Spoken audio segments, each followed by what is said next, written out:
As we move into a conversation with two esteemed guests, Shirley, Brice, Heath, a linguistic anthropologist from Stanford University. And Shirley is a linguistic anthropologist, and she studies learners across the lifespan in non-formal environments of learning. She gives primary focus to the ways in which speakers, young and old, learn the structures and uses of language, as well as the attitudes, gestures, and international ways called for in learning environments of all types. In community arts organizations, she has examined the learning outcomes that result when youth living in under-resourced communities participate in planning, creating, producing, and critiquing products and performances. She's the author of Words at Work and Play, 3 Decades in Families and Communities, and the classic Ways with Words, Language, Life, and Work in Communities and Classrooms. Also, joining us is Kenneth Wesson, and Kenneth Wesson is a keynote speaker and education consultant for preschool through university-level institutions and organizations. He speaks throughout the world on neuroscience of learning and methods of creating classrooms and learning environments that are brain-compatible. Formerly an education consultant with Stanford Research Institute, he also lectures on the subject of early brain development, emotional intelligence, diversity and learning, design and engineering, and curriculum development. Please welcome our guests. So what do you think, where should we start? What do you think is the most important big idea for us to start with as we talk about this subject of learning, play, creativity, and brain-compatible education?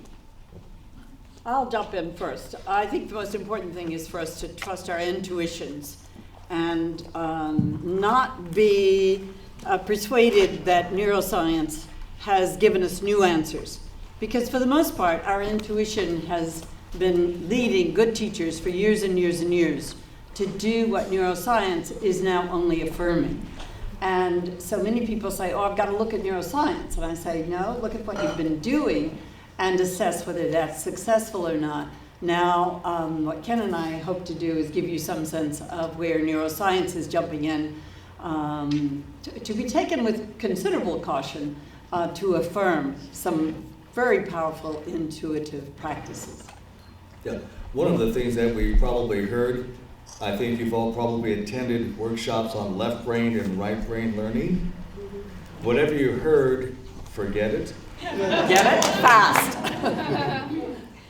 To a neuroscientist, the notion of left brain and right brain learning is rather silly because the two hemispheres work in tandem at all times. 4 billion bits of information pass between the two hemispheres every single second. So the two hemispheres are never quiescent while the other is working. Instead, all learning requires the two hemispheres to work in tandem at all times. Absolutely, and one of the best examples of that was exactly what Rashid was having us do, which was to figure out with some kind of executive skill what his pattern was. And in June, the Boston Children's Hospital Neuroscience Institute just came out with a new study of executive function and the effect of music, playing music. Now, let's not forget that our theme today is play. The effect of being involved in music and playing music and studying it, particularly if we're lucky, from an early age. And one of the things they show is exactly what Ken is saying, is that executive function, which is primarily in the frontal lobe, both the primary and the medial section of the frontal lobe, is very much enhanced. And what gets enhanced is exactly what we were doing with him: problem solving, planning, figuring out ways to collaborate, figuring out ways, as he said, in both of the pieces he did, see, to see what's happening and to be able to make judgments without acting impetuously.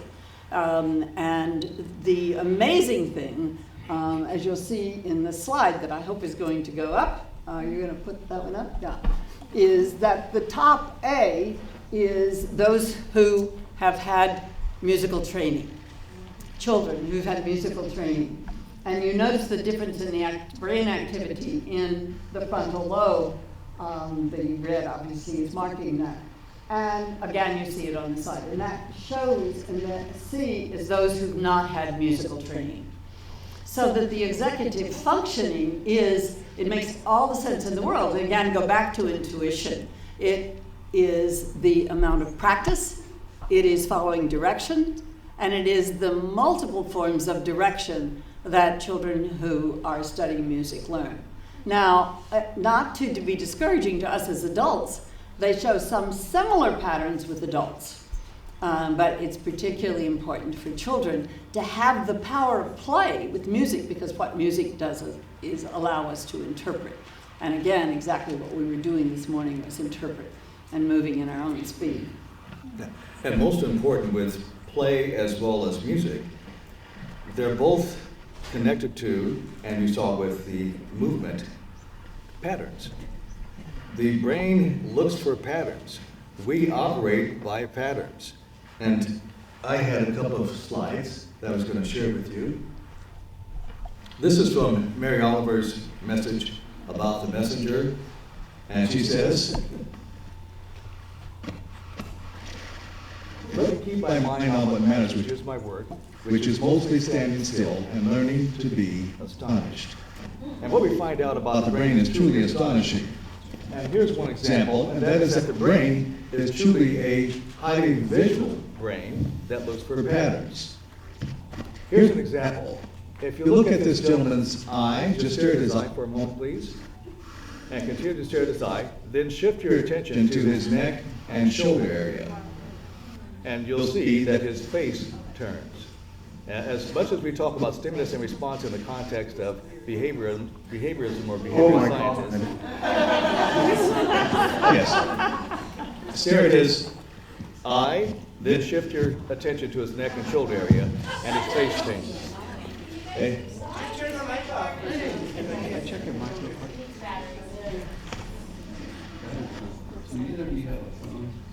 I did. I got it. Is this better? As the kid says, it's better or worser? Testing, testing. Not hearing? Testing. It just passed the mic. Oh, we'll pass you. We'll pass you. Okay. We'll see if this works. Yeah, if you shift your attention from this gentleman's eye to his neck and shoulder area, his face seems to turn.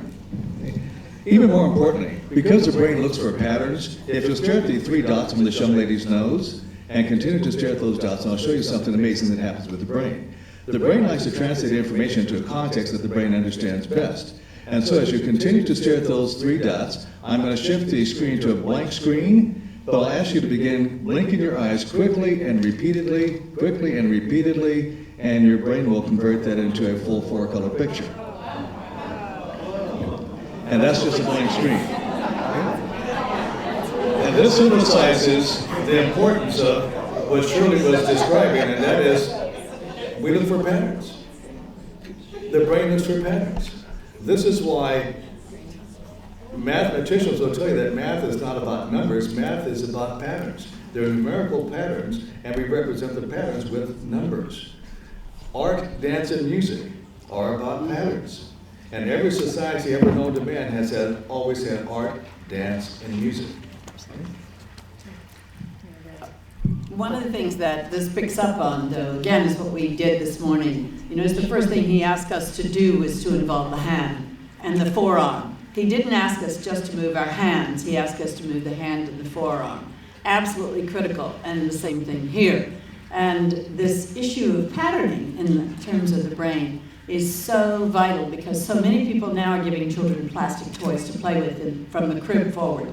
Totally the wrong thing to do, because again, just as amazing as the work in music, we're learning that children from a very early age have malleable toys. You remember the old handmade toys, the toys that were made from old washcloths that we put in children's cribs? Mine is not working either.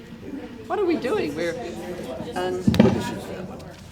just use this one and share back and forth. Much better. Oh, great. Because I do have a 2nd grade voice as a former 2nd grade teacher. I could shout.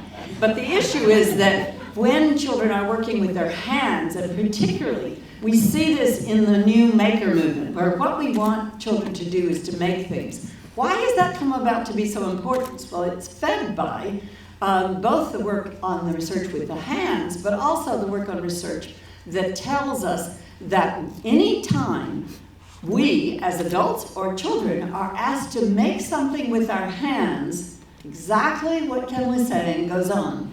The brain works on both sides because we cannot make something without creating a story in our head. And that story is often the envisionment of what we want to make, to be sure, but it's also the envisionment of what we're going to do with what we want to make. And when we follow directions like those that Ken just gave us, we know that we're going to be making something, but as we listen to him and we think, we know now from the work that we can do with fMRI and MEG technology is like fMRI, except we can have people move within the MRI technology, and that has made all the difference in the ways in which we can track children and the ways in which they respond. It's a little more difficult with adults, but we can do it with children very well.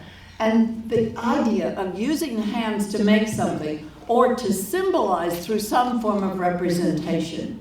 And we make stories when someone asks us to do something that seems nonsensical. Look at the eye and then look at the neck. Wait a minute, what are you getting at? And we want to make a story out of that. It becomes even more powerful when we're asked to make things with our hands, because we are playing across multiple environments in the brain. We're embodying what we're doing, we're envisioning what we're doing, and we're trying to embed it in some sense. And that's exactly what we were doing this morning, all the way through. Everything we take, we have to take it and embed it in what we know to try to make some sense out of it. And Chip was hitting on that on all cylinders this morning. If you want to continue, I have a quick question. Dr. Heath just gave us a really good concrete example about how we might change our strategies for teaching to incorporate making and that physicality, and how that will help them in processing and synthesizing much deeper. You've shown us these wonderful tricks of the mind and patterning. How must we employ that knowledge? Give us a concrete way in which we have strategies of what we teach now and how we should teach it to incorporate this new information you're giving us. First, how many of you have been pregnant before? Women only, women only. Two very amazing things occur during the process of embryogenesis and early brain development. And that is that the same tissue mass that becomes the brain, it splits during the early stages of embryogenesis, and the other half becomes, guess what? Your skin. Oh. Your skin is literally the other half of your brain. And that's why hands-on learning is so incredibly powerful. Whatever the hands do, the brain fixates its attention there. That information goes immediately to the brain for processing and storage. In the process of teaching, we oftentimes lecture, but only 13% of our kids are actually auditory learners, which means we're typically not meeting the needs of 87% of them. But we all learn by touch. Once a toddler begins crawling, he sets out on an exploration of his world, and everything gets the touch test. He has to touch. And that information goes into the brain for processing. If we're teaching, no matter what discipline we're teaching, give students opportunities to physically get involved with the process of learning, and that locks into the brain immediately. And that's why if I had a little daughter named Louise, and I say, Louise, look at your pinky, this locks into her brain because of the touch and the eye-face movement. That connection locks it into the brain permanently.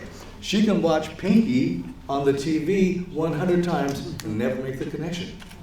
But being physically involved, emotionally involved, is how we learn best. For young learners, if we have patterns, emotions, relevance, and then a context, suddenly it all makes sense. PERCS, perks. And just remember perks: patterns, emotion, relevance, context, and sense making. It all makes sense. But it begins with the patterns and the emotions. And the emotions are best facilitated when we have physical involvement. And the touch is a link. And you'll notice that when he reached forward for Louise's hand, it was a gripping action. And also when he gave the example of crawling, crawling depends on the hand and touching, but it also depends on the forearm. Because without the forearm, you can't crawl. And this is one of the reasons that you may remember several years ago, people pointed out that with brain damage, you had individuals go back and begin crawling again. It is that dependency on the forearm for making forward movement and also for making. One of the issues that Chip raised, though, is what can we do specifically? Let me give you 3 things you can do specifically that tie to the forearm, and also what he did when he reached for Louise's pinky. It is having some assurance in your own mind that whatever you're doing, children will be gripping something, and the most logical thing is a pen or a pencil, and that they will be creating and moving the forearm initially. We've done test after test after test, all the way from preschoolers way up through graduate school, looking at the difference between what is learned when individuals sketch and draw out, as many people talk about taking notes, what they are learning as opposed to entering this way. The digits are not the hand and the forearm. And many people will tell you it doesn't make any difference. It does make a difference, and we can show it. We can show retention, and we can show transformation of knowledge gained. Those 2 things are what we strive for as teachers. So the whole idea of having young people have 5 minutes to sketch out, to draw, to put some critical ideas or images around what they're learning, whether it's physics or mathematics, then move from that to turning to your neighbor and explaining the drawing. So it's interacting direct face. Again, going back to the point Ken was making about looking at television with Pinky, one of the things that we've shown in the lab that I work with between an NSF project of Stanford and University of Washington that I direct the board of advisors for, is that we look at what is learned when children are only watching as opposed to when they're involved and they turn to tell someone else and to show them. And invariably when you turn with a drawing, you're having to point and to grip, and you take the pencil or you take the pointer. And those motions are so critical. It follows directly on Chip's questioning of us. What would you do that is specific? And that's all the way through graduate school. So those of you teaching in secondary, or those of you working in museums, having people sketch and making sure that once they've gone through a lab or they've gone through a section of the museum, that they have a way to turn to someone and explain their drawing. And then those drawings are used for further exhibition in the museum, in the education section or whatever section you have where making is going on. Yeah. Equally important, if you're teaching any concept, the best way to teach that concept is to always have kids physically involved first, followed by the reading. We typically have students read, then we give them an activity. Yeah. But the brain moves from meaning to print, not from print to meaning. Okay? Always begin with meaning and verify and validate that by having an opportunity to read about it, to research it, but begin with an experience. Our brains are designed to be experiential learners. That goes to what Chip was saying about always questioning, because then when you read, you question the reading. And here's something that I would encourage you to do, and if you might want to jot this down, Brain Sight Kenneth Wesson, and just Google Brain Sight Kenneth Wesson. I wrote an article on how the brain processes information from the fingers and the hands, and we always assume that if I gave you an object, and with your eyes closed, if you just explored it with both hands, and then put it away and never saw it, and then drew a picture of it, versus put that object on the table, look at it and draw it, or take that object and trace it, that the traced version would be the best, next best would be the one you saw, and the least would be, in terms of quality, the one you never saw. The order is exactly the opposite. When you process information with the hands and fingers, your brain not only produces the best replication of that object, but and I always have people do this on graph paper, it'll always be drawn to perfect scale and proportion as well. Okay. What Ken is saying is that the hand and forearm are better tellers than the eyes.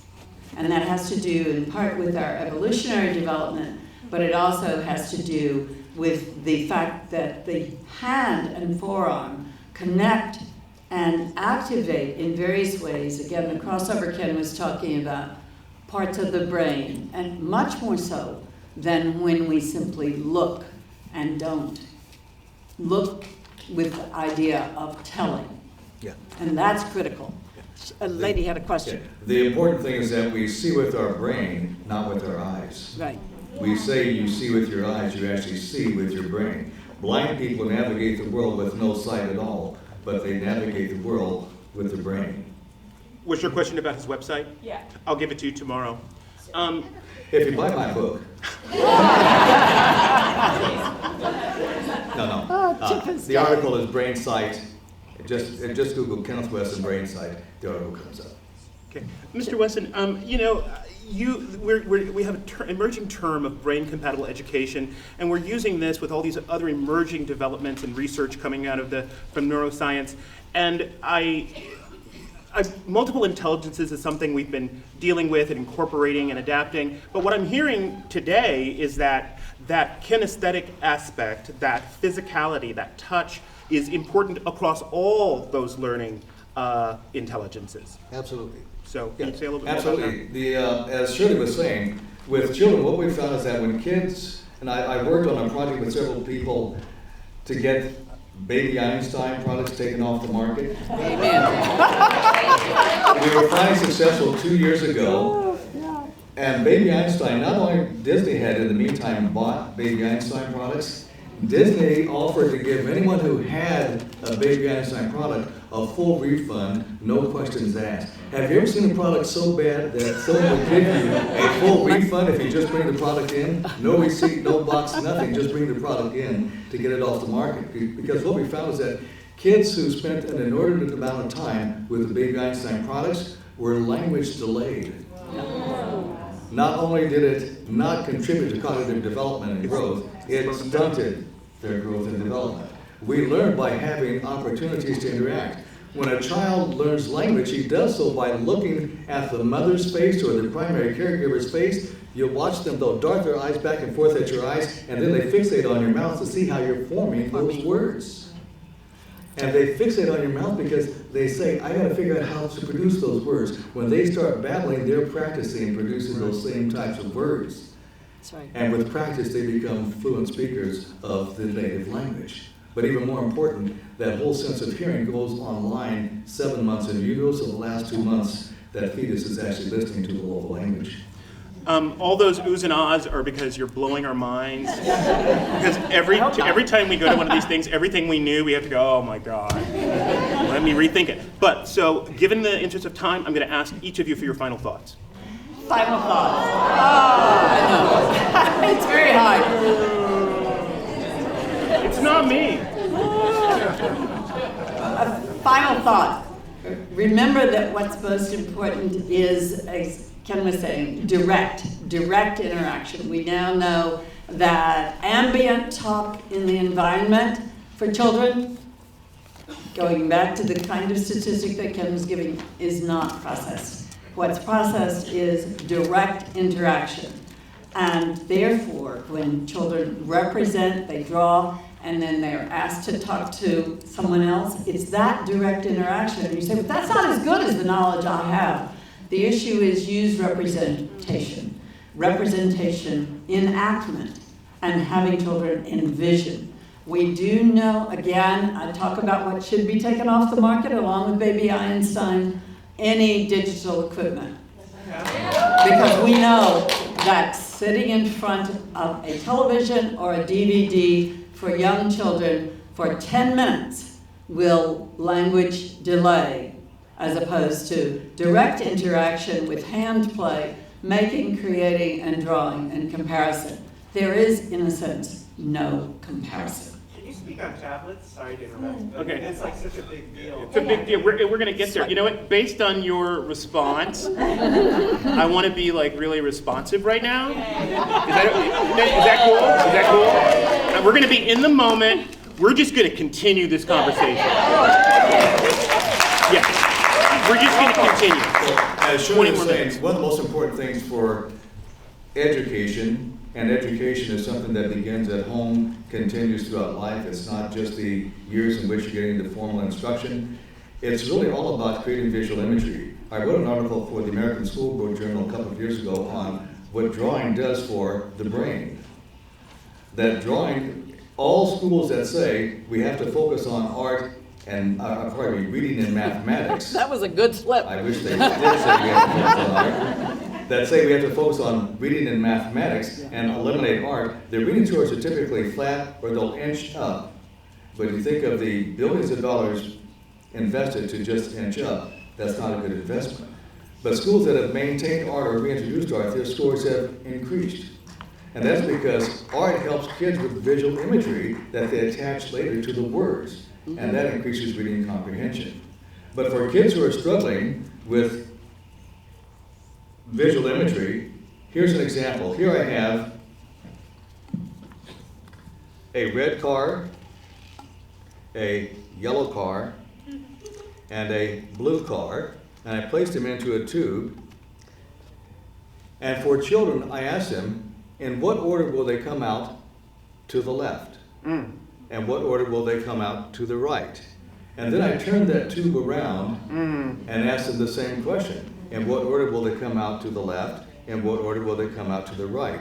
And when a child can hold that information in visual imagery and working memory, we know he or she is ready for symbolic mathematics. If they cannot hold that information in visual memory, they can't do math. That's right. And what we want to do is to give kids lots of opportunities for visual imagery. I did some work with Yuba College where many of their students were struggling with writing. And so we had them draw a picture of what they were going to write and begin the writing process. And then resume a picture of what they're going to write about, and then we continue to write. And then later to revise their writing based on the picture they saw. And suddenly they had no problem with writing. But many kids have a writer's block, and teachers say, well, if you're having trouble getting started, outline it first. Outlining is actually a higher cognitive skill than the writing itself. Absolutely. And that's why they're stuck already. And we say, let's make you more stuck by saying outline what you haven't even written. But if you draw pictures and go back and forth, writing becomes dramatically easier because now you can picture in the mind's eye what you're now going to write about. And kids get much better at writing and much better at writing that's very descriptive because they can see the image itself. One thing I want to add to Ken's example about the cars is that that's not just visual imagery. It is exactly what I was talking about at the outset in terms of music and why music, playing music, and the whole idea of play matters. It is the envisioning of what's going on when he changes that, but it's also the kind of problem solving. Oh, wait a minute, what do I have to go through in order to do that? He said left, right. I've got to realize that his right is not my right. So it's the steps that one has to go through in watching. This is why vision alone is not going to be sufficient for humans, because we have so much dependency on using our hands to create and our forearms to create as very young children, which builds then that executive function, that is, builds the frontal lobe. Now, obviously, that has a maturational process, so it's only going to reach certain levels by age 8, and then begin to advance even more after age 8 with respect to retaining knowledge and being able to transfer that into some kind of abstract symbolic representation. But it's really important for us to remember that when we talk about play, so many times we use it in a negative way. We say, don't play around. If you talk to scientists or read the biographies or the autobiographies of scientists, one of the words they use most frequently is, well, I was really just playing around. Or we need to go back to the lab and play around with that and see what we come up with.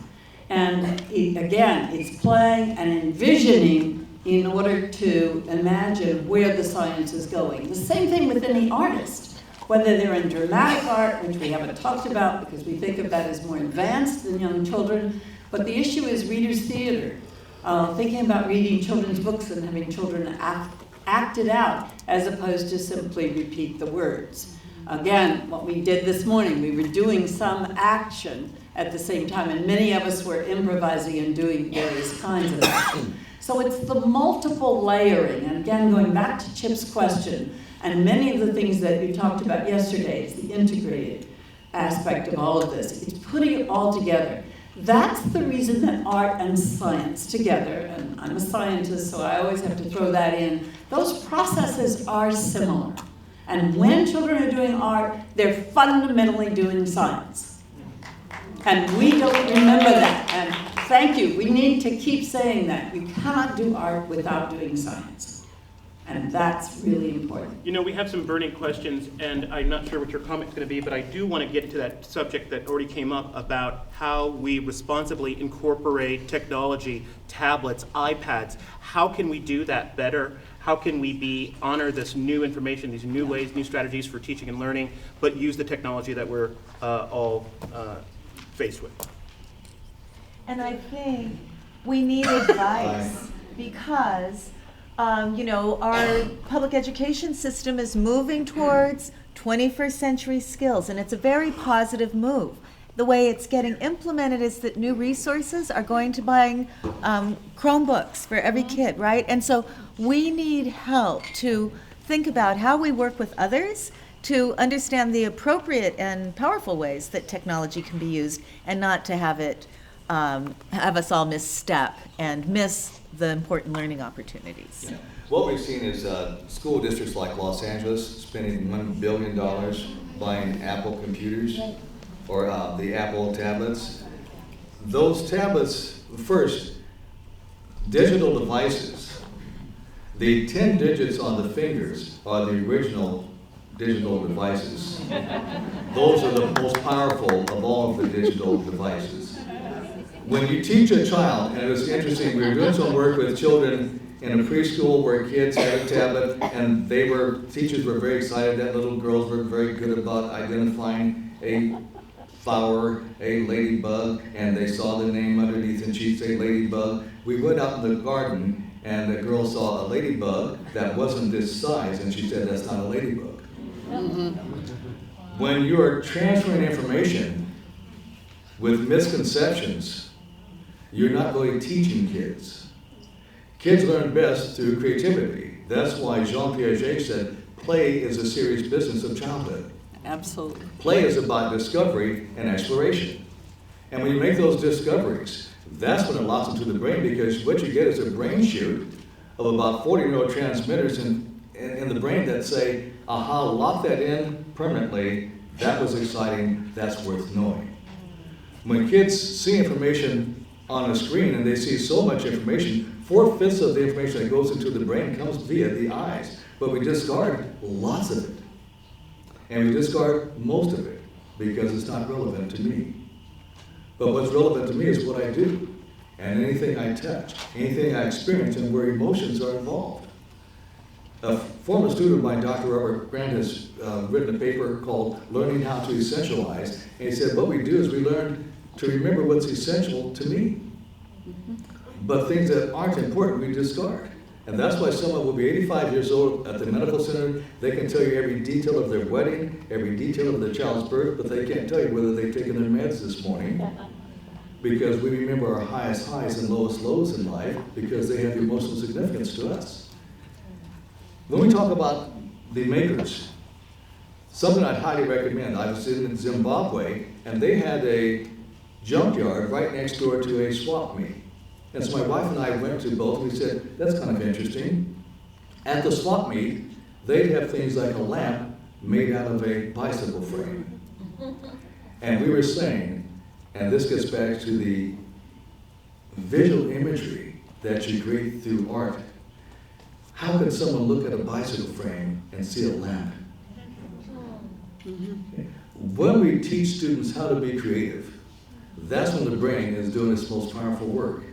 And that's why most of the best known scientists who've ever lived were also poets, artists, sculptors, musicians. No matter what they did in science, almost all of them also had some way in which they dabbled in the arts, which helped develop abstract thinking. Beautiful transition moment. Let's take a couple of questions.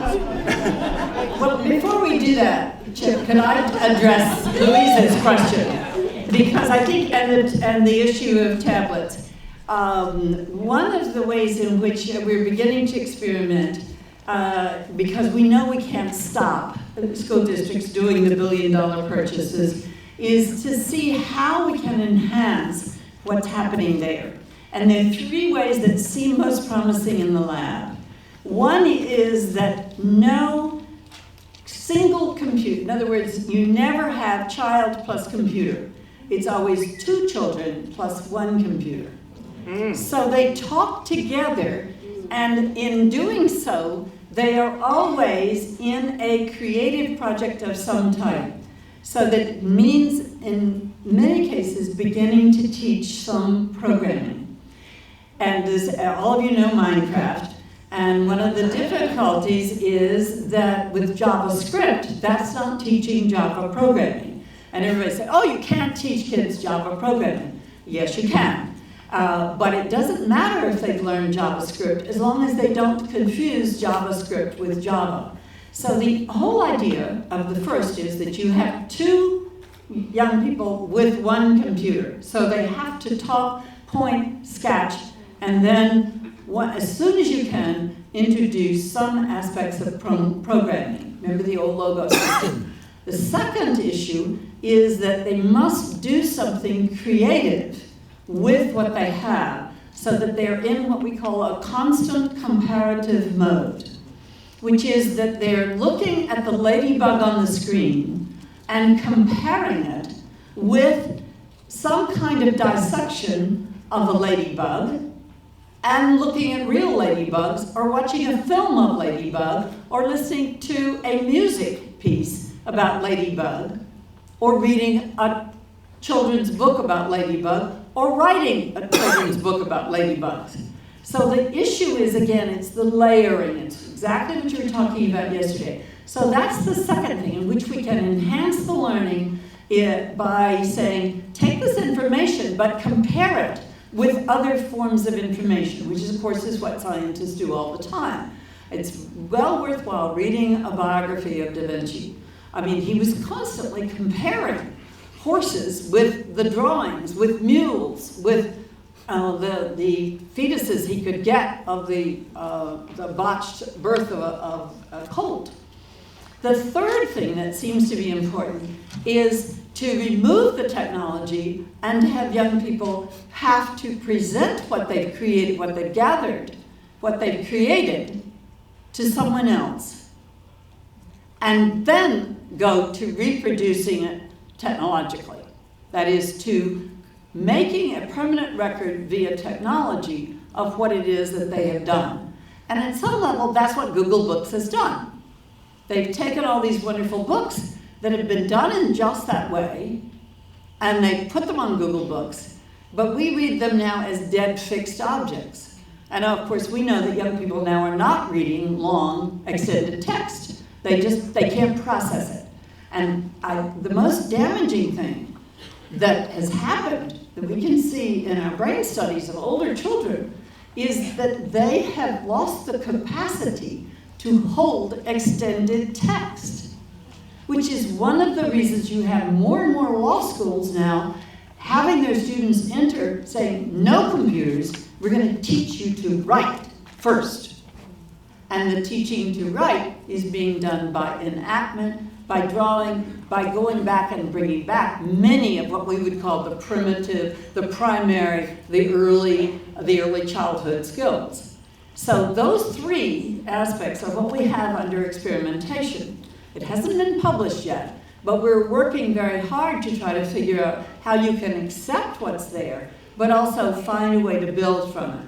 so that that technology becomes only one other tool, like a paintbrush or a stencil or a stethoscope. And one final anecdote that is absolutely critical. I recently did a study of surgery directors who were bringing in new doctors who wanted to become surgeons. And I asked, what are the two differences you see in the last 10 years? One is they can't see, the other is they don't know how to use their hands. That's pretty sobering when you think about surgery. All they knew how to do is to say, I'm going to give you a test, and then look at the output from the test. And that is making a huge difference in the number of errors we're getting in medical diagnosis. Because the use of the hand and the use of knowing how to look and look comparatively is being lost. So it's serious. And we are not, Ken and I are not against technology, but it must be one of the many tools that we as humans have in our gifted potential array. Mr. Wesson, you have a response to that? And I also know you have other tools of illustrating your points. Yes, I'm on the advisory board for the Korean Institute of Brain Science in South Korea, where we produce some of the highest scores in the world for math and science. Right. If you look at Singapore, Korea, and Finland that produce the highest scores, they have very little use of technology in their classrooms. Yeah. Kids are involved in the processes of learning, lots of dialogue and discourse. What I say is that when you play with objects, you're also playing with ideas. So playing with objects, you build mental constructs that become your hypothetical constructs from which you now begin your imagination. Then when you have dialogue, dialogue becomes your precursor to reading and writing. But you can't speak without having ideas. But you get the ideas from the play. So all of this ties together, and you don't need technology. Best way to teach is to do what I call goodwill engineering.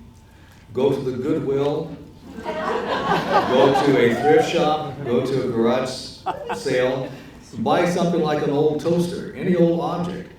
Give that to your students, have them take off 2 parts and put them back. Take off 4 parts, put them back. Take off 6 parts, and now diagram what this looks like on the inside, and then present directions on how to reassemble it. Right. Now you have imagination, you have language, you're teaching engineering, you're teaching thinking. And that's the real goal of education, is to teach thinking. Have students put that object back together and see if it works. Have them take off as many pieces as they possibly can, but now they're playing engineer, they're developing the visual spatial thinking skills, and the visual spatial thinking skills are the most critical skills that we can teach kids in any school. Because they're fundamental to problem solving and creativity. Yes, and they're fundamental to working memory. And if you can't hold information in working memory, you're going to struggle when it comes to abstract thinking of any nature. And so for kids, and one of the things that we proposed in Maryland was we're trying to get a bill passed that simply said no athlete or actor could be paid $1 more than the lowest paid teacher in the same city.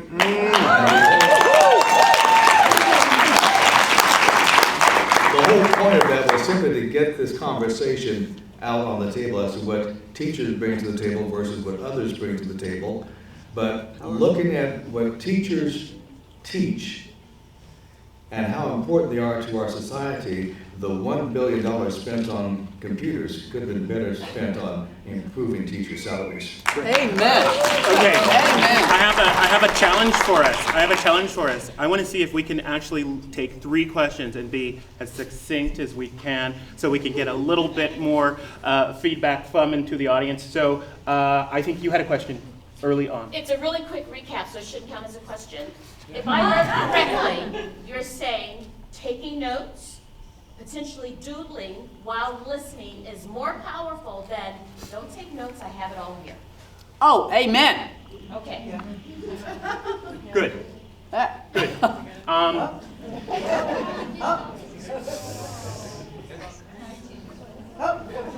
Yeah. Did you memorize that?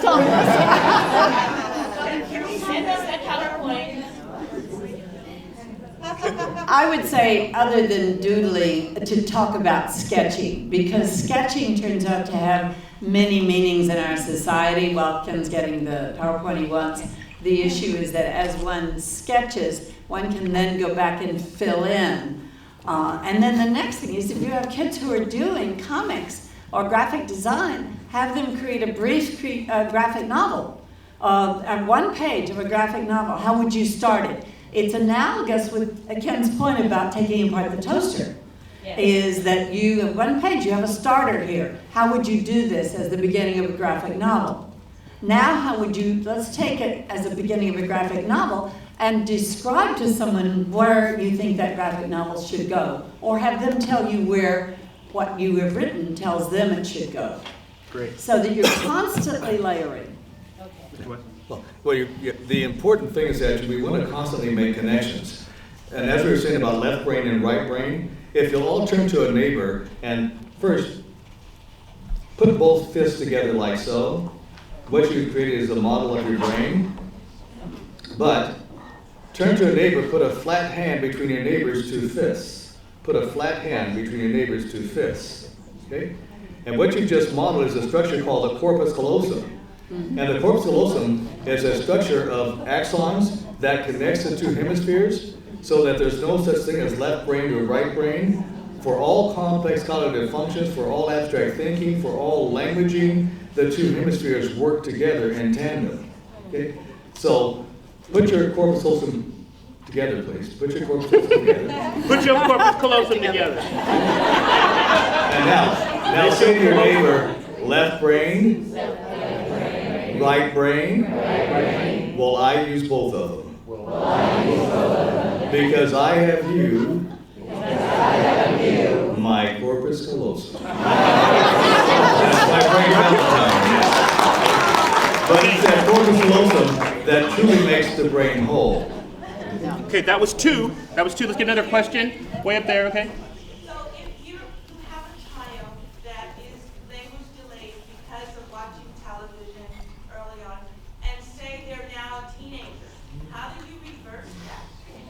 And the other thing is, you talked about in Korea and Singapore, what tools can be used to enhance math that is not using technology?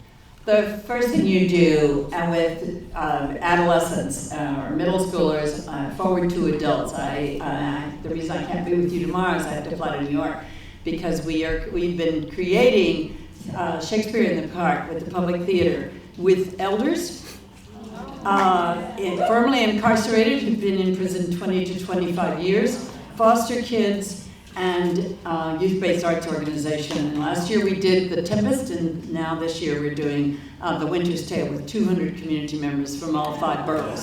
The question I had, thank you, I dreamed this up, and people said, you're an idiot. And then, you got to show it works. But the issue goes back to your question, because people said these people haven't used language, they're not literate, they don't know this. But you put dramatic theater, you put dramatic work in the lives of those young people.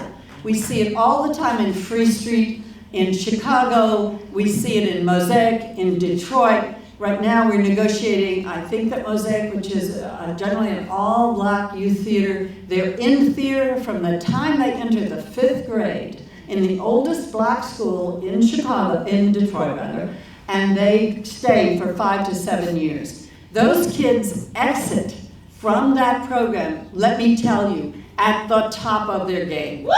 They enter in exactly what you're describing, having watched DVDs, movies, that's their life, and they are in acting and music constantly. Mosaic, and look it up on the internet and go to YouTube for Mosaic, M-O-S-A-I-C, and you'll see these amazing kids in the most deprived, disadvantaged situation. We all know Detroit, and we brought it back. And Rick Sperling, who's the director, has sent so many kids off to Hollywood. Now, that's not the point of creating, future film stars, but it is a testimony to how powerfully the change comes. But he's also sent them on to graduate school in medical sciences and other areas. And that is a vital question you've asked. I'll let Ken answer the math question. For the language delay, what we find is that people say it's very important to read to children. It's not as important to read to children as it is to engage them in dialogue as you read. And drama. That's how they learn language, by asking questions about what they're reading, asking questions and engaging in dialogue about the text. 95% of what you get out of a text is what you bring to a text. And then, when you spend time extracting more information from that text, now you've gotten far more out of the text than ever before. The other is when you have children who are struggling with reading, particularly boys, have them walk in pairs. Where your name is? Patrick. Patrick reads the left-hand pages, I read the right-hand pages. Now we've decreased the reading requirements by 50%. But I can connect what I'm hearing from Patrick to what I just read, and vice versa.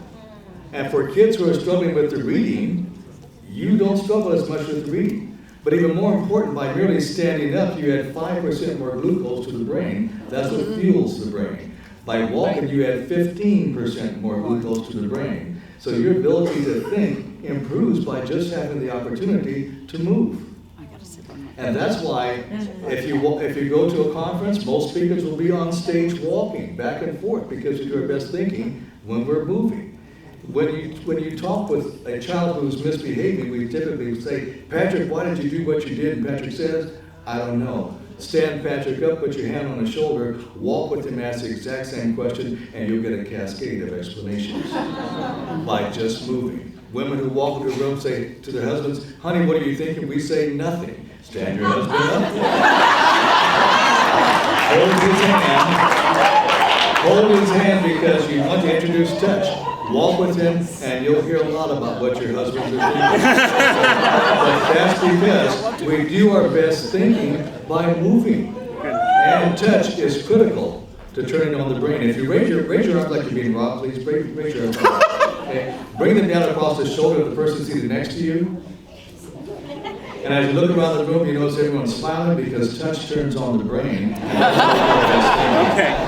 Last word. I have to give the last word about the production. Last year at the end of it, it was a musical, it was a dance musical. You can imagine it's the movement, it's exactly what Ken was saying. And we had rave reviews in the New York Times 3 times. 2,000 people every night filling the Delacorte, the largest theater venue in New York City.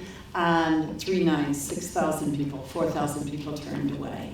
So it is astonishing. And the most powerful thing, again, going to Ken's point about glucose and standing and moving, we had a lot of elders who said, yeah, I can't do this. At the end of it and through the classes this year, not one single person who had come in with a cane or a walker was using either. And their big demand this year was more dance, more movement. And they're on stage as I speak, preparing for the Winter's Tale as a musical. You know,